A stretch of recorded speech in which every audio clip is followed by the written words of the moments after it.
Hey, Amy, would you seriously hurry up with the divorce agreement? I haven't got the time to mess around with someone who's dragging me down. Can we speed this process up so I can be with my new girlfriend already? Jeez. Sheldon, why do you have to speak to me this way? What is with your attitude right now? I've been nothing but calm and understanding. After you cheated on me right after our wedding, you haven't come home for at least a week. Once I thought it all through, I then saw the divorce papers in the mailbox. Don't you see what you're doing is really having an effect on me? Don't you think what you're doing is insane? It's not insane. How could you say that? Look, it's just the way it is now. It was destiny that I was to have an encounter with a drop-dead gorgeous woman at our wedding reception.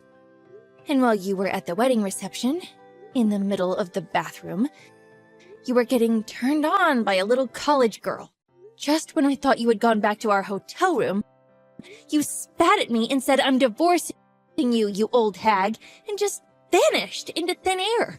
In the morning, when I finally heard from you, you sent me lewd pictures of you and this girl together. I can't help but think, what sort of crazy person would do that to someone they just got married to? Ugh, whatever, Amy. You could say whatever you like. I don't care. Penny and I are in love, and it's the real deal. She's shown me more love in this short amount of time than you ever have since we got together. Now hurry up with the divorce papers so I can be with Penny. Right. I love your attitude, considering you're the one who had an affair with some young college girl literally right after we just got married. Ah, so your lover's name is Penny. I see. Yes, Penny is a beautiful name, isn't it? She's a beautiful young lady who attends one of the most elite universities in the country. She's 20 with her whole life ahead of her. She's much younger and prettier than you old hag. You're 5 years older than me. I don't know what I saw in you. You're just jealous of how young and stunning she is, and I'm not gonna put up with this abuse from you about her. Man, you're such a whiny little man. Stop being so annoyed, Sheldon. I have no interest in hearing about your lover. Wait. What are you talking about? I'm not whiny. Don't call me that. I only want one thing out of you, and you're not giving it to me. Fine. If you want to get a divorce and live with your little Princeton princess, then so be it. We'll get divorced then. What, really? You're actually going to give me what I want for a change? You'll divorce me? Is this for real? Yes, but in order to get a divorce, you need to take responsibility for some things. You need to take care of these things properly, or this will come back to bite you. Okay. What responsibilities are you talking about? Look, I just want to be done with you. Okay, well, along with the alimony I receive from having you divorce me, I think it's only fair if I receive the full amount needed to pay for the wedding expenses. Huh? You want me to pay the whole amount for the wedding? Are you kidding me? I get having to pay for the alimony, but why should I have to pay for the wedding expenses? Hasn't the wedding venue already been paid for? Didn't you pay for it? Well, if you want that wedding to not exist anymore, you need to take responsibility for what you've done by ditching me after it. You need to pay me so we can forget it all happened. Then we'll have no problems. What? I should have to do that? That's not fair at all. Both of us got married, so two people split the expenses, Sheldon. The amount I paid covered both of us, so you need to pay your half to me. Your parents also know about what you owe me, so you can't run away and not pay me. Are you serious, Amy? My parents are in the loop about this too? Jeez. Okay, alright, fine. I was gonna just pay for the money the guests gave to us and then that sort of thing. What are you talking about? You can't do that. Our marriage didn't work out, so we can't take the money our guests gave us. I've decided to return all the money we got at our wedding. What do you mean? Our guests gave that money to us. It's a gift. So I should be able to use it for paying my share of the wedding. We can't just return the money back to them. Well, you can't. That money isn't yours. And after all this nuisance you've been causing, I ought to be compensated for wasting my time on someone who calls me an old hag and cheats on me. What? Are you kidding me? I have to pay compensation? I'm not doing that. You can't just make all these decisions without me. You can't just spring things on me like that. I'm not paying you a cent. Well, you're the one that chose to ignore me and the conversations that we needed to have. I deserve to be compensated because of how you've been treating me. Even if you weren't around, you knew that these discussions were going to move forward. You gave up any chance to have your own input. This is your mess, so lie in it. Are you being serious right now? I just want to be with my young and pretty Penny. You are really dragging this out. It's so frustrating. How much is this all going to cost me? I shouldn't have to pay for anything. Crap, this can't be happening. I went to pay for all the money you asked for in one lump sum, and my entire savings are gone from my account. It's completely empty. How could I have no money? I have no savings left, even though I work for one of the biggest firms in the country. And on top of that, because all those coworkers were invited to the wedding, the news about why we're getting divorced has spread all over the office like wildfire. But I don't have any money, so I'm stuck in this job. Why does this always happen to me? Well, I don't know what to tell you. Your mess, so you lie in it. Honestly, you've brought this on yourself. It's on you if you can't pay for all that you owe me. Don't come running to me about not being able to afford anything and being stuck in your job. I'm not your wife, remember? You're seriously saying this again? You can't talk to me like that. How dare you? I don't say crap like that to you, Amy. Aren't you gonna give me any praise for sticking with Penny? I'm in love with her, for God's sake. You should be happy for me that I found love. Why would I be happy for you when you cheated on me?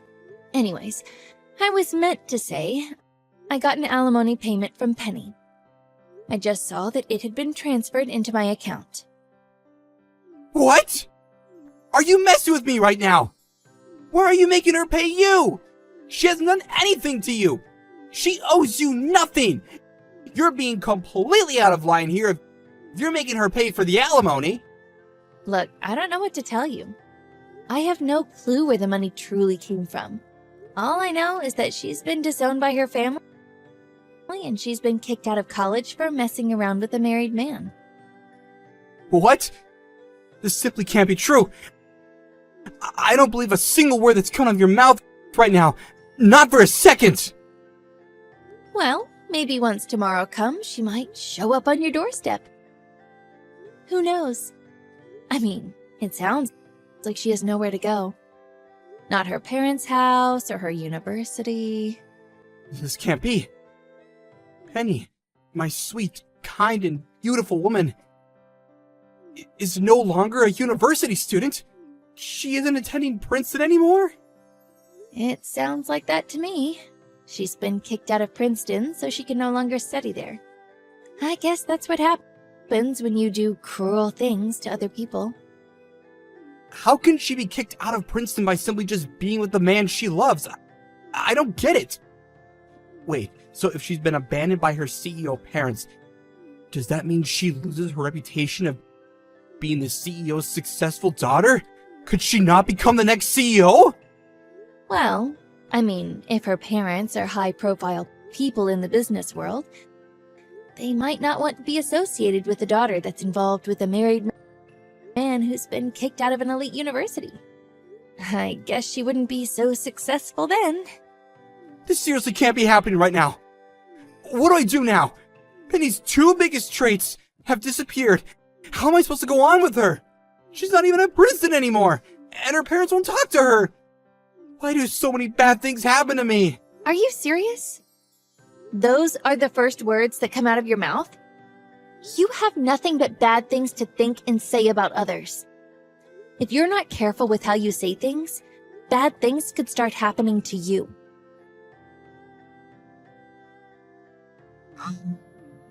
Hey, Amy, it's been a while since we last talked. I tried calling you, but obviously you didn't pick up. I need to talk to you. It's urgent. Your parents' house, it's easy to access, right? Like it's wheelchair friendly? About 10 years ago, I did a wheelchair accessible renovation for my grandfather who passed away. He spent his days bound to a wheelchair. Now, I'm also living this way. From next week, I'll be living at your parents' house, so I need a room for myself to be able to move around freely. Wait, Sheldon? Is this you? What's going on? I don't understand what you're talking about. I'm so confused. What do you mean you'll be living at my parents' house? Like, what? Why? We're divorced? My ex-husband shouldn't be anywhere near my parents' house.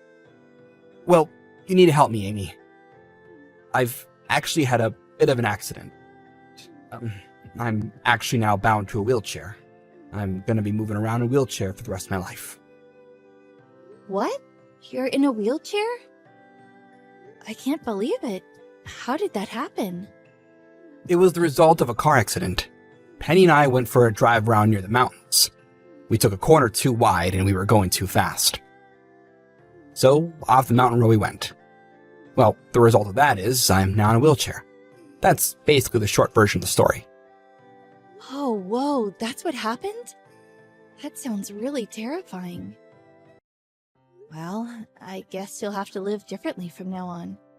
It must be hard to get around in a wheelchair, especially if some places aren't wheelchair accessible. Yeah, that's why I haven't been out and about. Up until now, Penny, who miraculously only broke her arm in the accident and has fully recovered, has been taking great care of me. However, it seems like the repayment deadline has passed to pay the alimony, and now the interest has increased to a ridiculous amount. I can't pay that sort of money. Well, I don't know what to say about that kind of debt. We're divorced, so I should be paid the alimony. Yeah, but I just can't pay. I had to quit my job because I was in the hospital for so long. This accident has changed everything for me, especially physically and financially. I'm unemployed, so now I have no income. But then I remembered, you can help me out, Amy. Oh, right. So you're asking me to help you out since you're not working anymore. Even though you remembered about me, I can't do anything about your situation. We're not together anymore. No, that's not true, Amy. I really need your help. You're the only one I can count on. Please, I'm begging you to help me out here. You can help me. What? I don't understand what's going on. I don't get why you're talking to me when you have Penny. She's there. We're divorced. Don't you understand that? Why should I help you? Well, at this time, I thought I would contact you so we can get back together. Please, Amy, I'm begging you. Take me back. I really need your help. I'm completely helpless without you. Wait, what? What are you talking about? We're divorced, Sheldon. Why would I take you back after the awful things you said to me? I know. I feel so bad for calling you an old hag. It was a terrible thing to call you. If you took me back, I can live in a wheelchair-accessible home and you can earn a really good income so I can afford to live off of you. Please take me back, Amy. It would be a huge advantage for me to be with you. So will you please take care of me for the rest of my life as I'm bound to a wheelchair? Please, Amy. Once again, please help me out, Amy. Well, Sheldon, I'm gonna have to be honest with you. When did I say that I wanted to get back with you? I don't think I said any of the sort during our conversations in the last few months. What? What are you even talking about? I'm asking for your help, Amy. What's wrong with that? Like I said before, when did I say I wanted to get back together? Have you seriously lost your mind, Sheldon? Excuse me? What do you mean I lost my mind? I certainly haven't. My mind is completely sound. My body might not work, but my brain certainly does. I need your help. What don't you understand?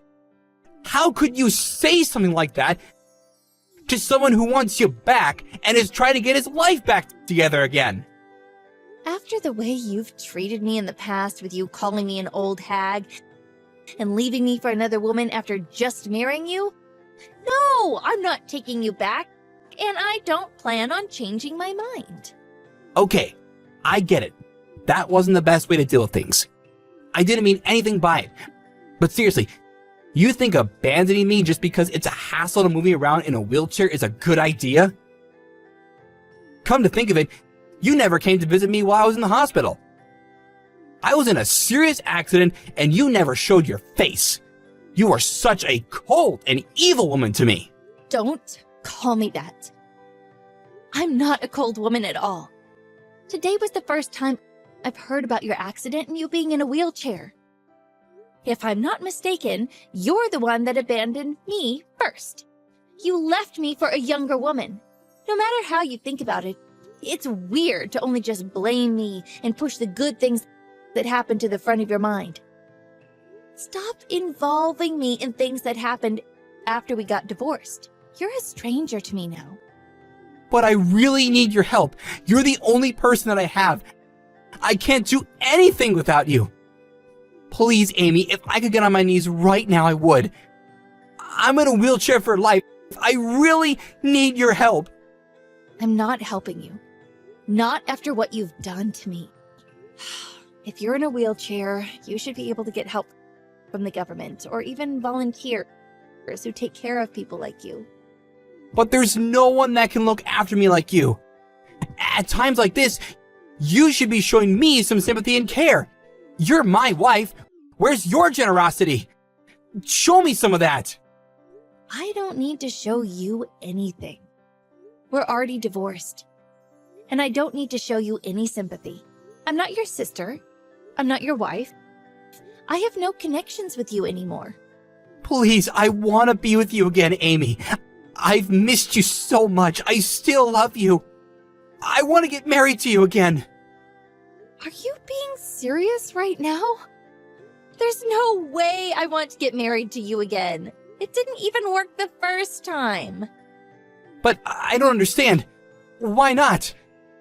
What's wrong with getting married again? I really need you, Amy.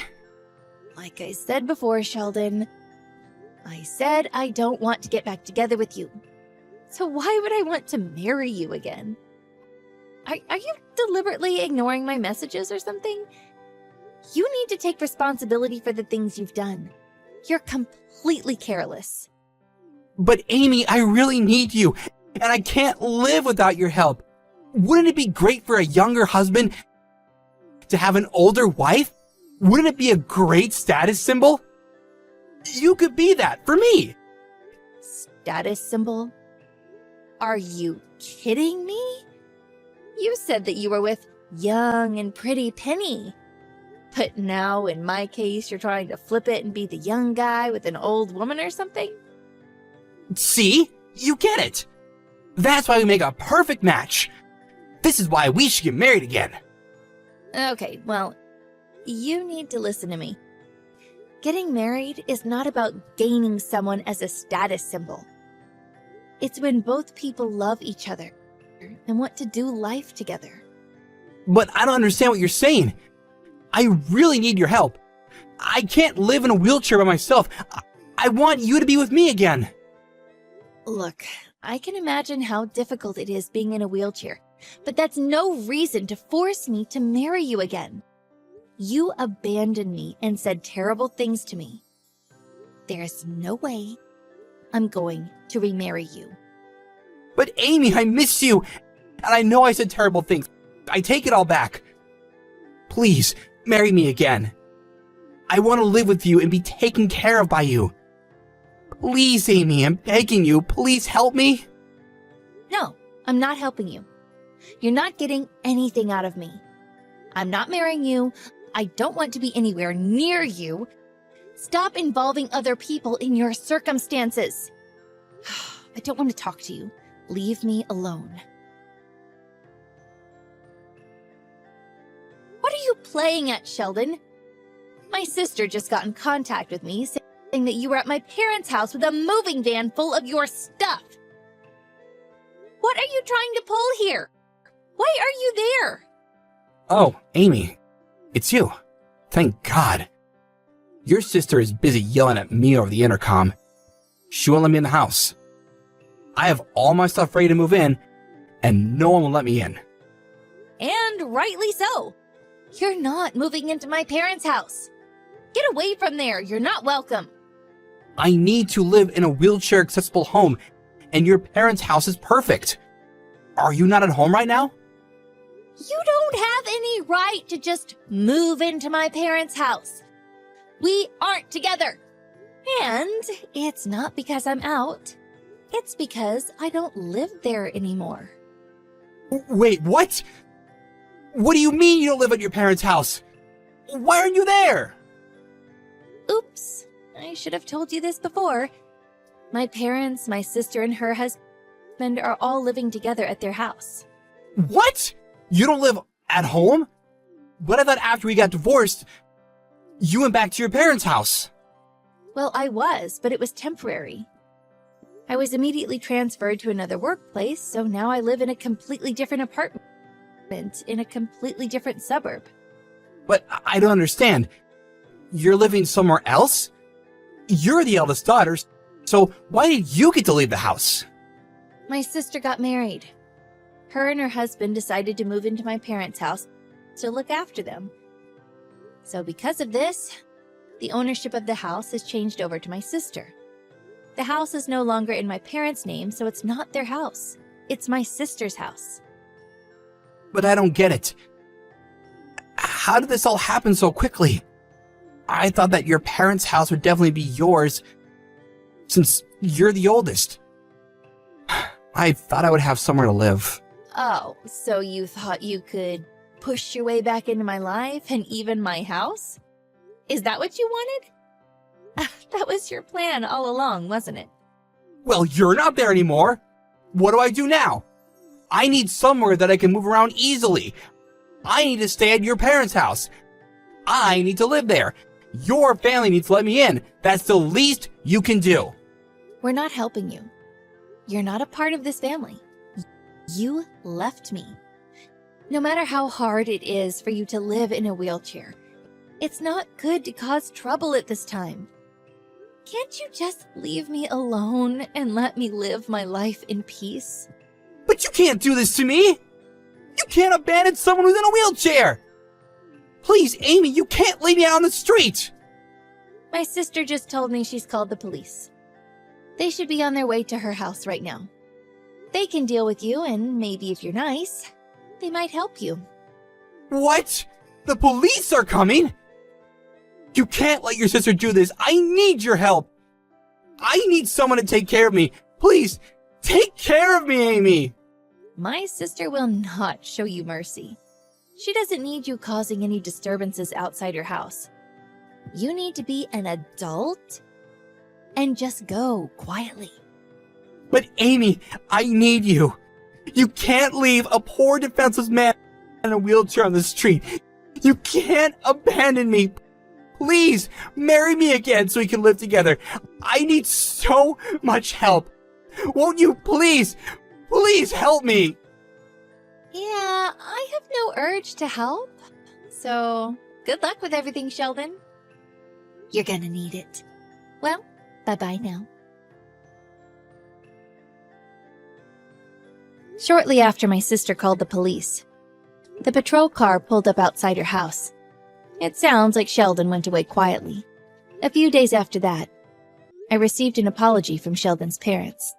Even though I kept him at arm's length during the divorce process, it seems like he couldn't accept the fact that I didn't want to have anything to do with him, and was using the excuse that he lives in a wheelchair in order to reconcile with him. He had no choice but to move back in with his parents. However, his parents decided not to spoil him or give him any special treatment. After going to the doctors, it seems that depending on his rehabilitation, he might be able to walk again, and only needs to use a cane to help him walk. In the future, while also supporting him to get his independence back, his parents will reinforce themselves and get more tough with him at the same time. It sounds like he's already terrified of what his parents will do to him once he's recovered from his accident.